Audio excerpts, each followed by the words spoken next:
প্রিয় দর্শক আসসালামু আলাইকুম। বাংলাদেশে তিন ফলের চাষ আপনারা অনেকেই দেখেছেন বা অনেকে দেখেননি। আমরা আজকে তিন ফল দেখব এবং আমরা সরাসরি চলে আসছি শেরপুরে ভাতশালায় এবং আমার সাথে রয়েছেন একজন শিক্ষক। তিনি মূলত তার জমিতে এই তিন ফল চাষ করেছেন। দর্শক, এই হচ্ছে তিন ফল। আমরা যে তিন ফলের কথা পবিত্র কোরআনে শুনে থাকি এবং সূরা ৩ এ যে বলা হয়েছে এই তিন ফল সম্পর্কে এবং যে এর গুণাগুণ বা এর যে উপকারিতা সেই সম্পর্কে কিন্তু বলা আছে। আমরা যে একটু কথা বলবো আমাদের এই যে সামনে যিনি আছেন যা এই ফল গাছটি যিনি লাগিয়েছেন তার সাথে যে এই যে গাছটি লাগিয়েছেন এটা চারাটি আপনি কোথা থেকে সংগ্রহ করেছিলেন?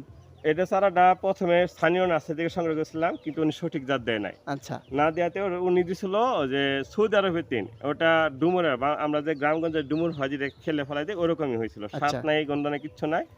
পরে আমি আবার আরেক জায়গা থেকে জামালপুর ওই পাশে একটা জায়গা থেকে আমি নিয়ে আসছি, তিন ফলে চারা লাগাইছি। পরে ওটা সঠিক জাত হয়েছে, ওখান থেকে গ্রাফটিং করে সঠিক জাত বানাইছি। সঠিক জাত বানাইছেন। আচ্ছা এটাই। আরেকটু আমরা যদি তিন ফলটা একটু দেখি মানে হচ্ছে এই যে এরকম এটা হ্যাঁ। কি কালার এটা কি আরো বড় হ্যাঁ, হবে আরো বড় হবে, কালারটা একটু লাল হবে। আর একটু লাল হবে? হ্যাঁ, আচ্ছা হ্যাঁ, এবং কি এটা অনেক স্বাদ। আচ্ছা, তিন ফল কিন্তু আমাদের অনেক মানুষ খুঁজে আবার পায় না, তবে আপনার কাছে আছে এটা আমরা জানতাম না, আজকে জানলাম। হ্যাঁ